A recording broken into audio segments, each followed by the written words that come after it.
Welcome back to this new video. I welcome all the class 7 students. Today I have a new lesson of English 2. This is lesson number 10. Subject, verb, agreement. My dear students, last time we had class on verbs, finite and non-finite. And today we are having subject, verb, agreement, one of the most important chapter. And please watch the video till the end and learn the points. So my dear students, let's get started. This lesson is very important one. Subject, verb, agreement. First of all, I would like to tell you the basic pattern of writing a sentence in English is subject, verb, object. This is the basic pattern. All the sentences and all the things that we do, we speak, we write, is always written in this pattern. First is subject, second is verb, and then object. And here, forget about the object, just remember about the subject and verb. So dear students, subject means those part which does something in a sentence, isn't it? Which shows some action. It means to say the actor of the action. And verb means here you have to think about two types of verbs. First one is main verb, which express any actions or which are called as doing words or action words. And secondly, auxiliary verbs or helping verbs, which are used to assist the main verb in a sentence. You have to think about these two types of verbs. And important thing is that this subject and verb must agree with each other. Okay, this subject and verb must agree with one another, and then only the sentence is considered to be correct. So how to see this one? So this is the main point of the lesson. You see, first thing you should know, you must find out the number and person of the subject. As you know, there are two numbers, singular number and plural number, and three persons, first person, second person, and third person. So you need to find out the person and number of the subject. Accordingly, you will have to use the helping verbs. Let's talk about helping verb first time. So when you are using helping verb, that helping verb must agree with that subject of the sentence. Then only sentence is correct. So how to do this one? So see, if the subject is a singular number, then your helping verb is also must be used in singular number. For example, he denotes to one, so this is singular. So with he we use each, we don't use are. Since are is plural, each singular. So he each, she each. At the same time, you see they refers to more than one. This is plural number. So with they we use are. We don't use each. Okay? They are. So the first thing is that if the subject is in singular number, then helping verb also must be used in singular number. Okay? So this is the first point. Secondly, if the subject is plural, then you must use the helping verb in plural form. You have already seen they plural, so are not each. Okay, so my dear students, actually these are the things which are being used by us, and if we have a close look at these sentences, then we will find that knowingly or unknowingly we have been using these things. Okay, but when you have to see grammatically the sentences, then you must you must use accordingly, then only sentences will be correct. So dear students, this is the main thing.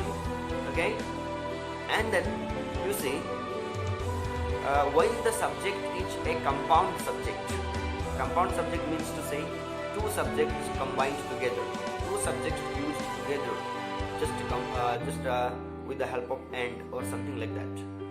So whenever we use compound subject always take plural helping verbs. Okay, for example, Rahul and Rabin are good friends. You see, Rahul and Rabin, from Rahul up to Rabin, this is the subject of the sentence. and this time here Rahul and Rabin, this joined by a conjunction and, so this is a compound subject. Now you see, Rahul and Rabin are friends or are good friends. We have used are, not each. Why? Because Rahul and Rabin is a compound subject. So like this, he and his brother, okay, you may say like this,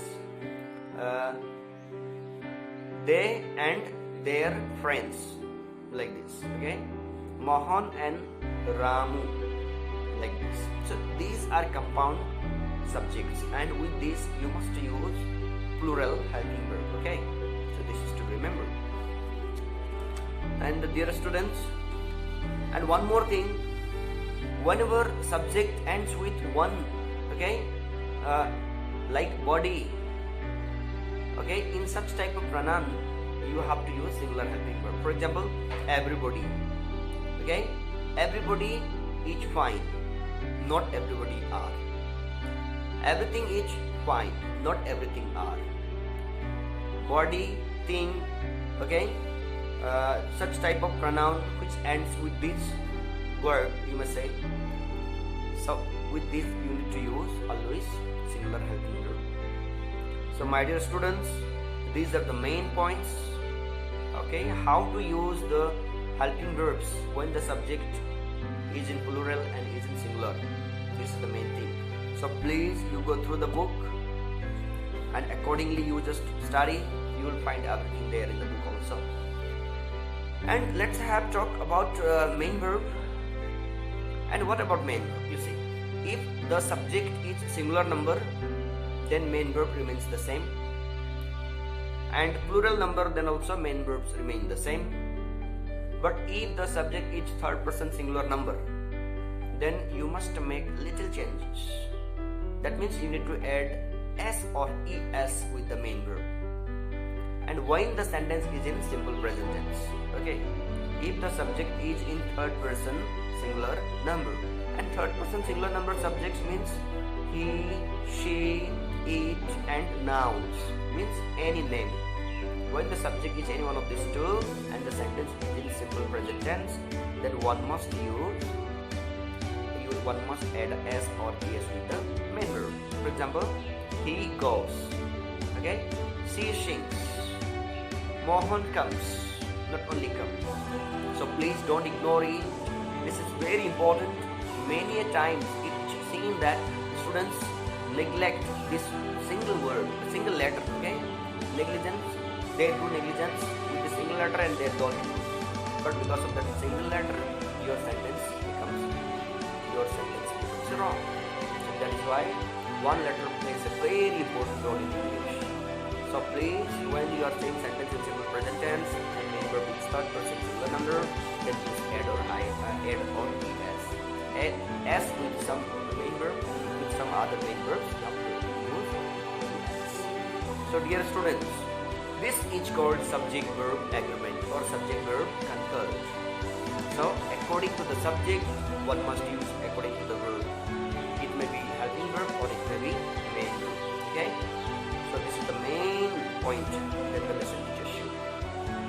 So my dear students, I am just trying to make you know the things, and you yourself need to go to read the book, go through the book, and check the given examples, and just try to give examples by yourself also. And my dear students, I hope you understood it. And you please go to the description section of this YouTube video, and I will give the link for answers in PDF file. Link will be given there. You will find answers of this chapter through the given link. At the same time, please do study, do focus in the studies, and if you have any query, any problem, any doubt, then you just make a comment in the comment section. At the same time, you can WhatsApp me or you can just call me, so I'll be available always. So my dear students, hope you will go through the book and hope everything is going fine, going well. So that's it for the day. We'll see in the next video. Thanks.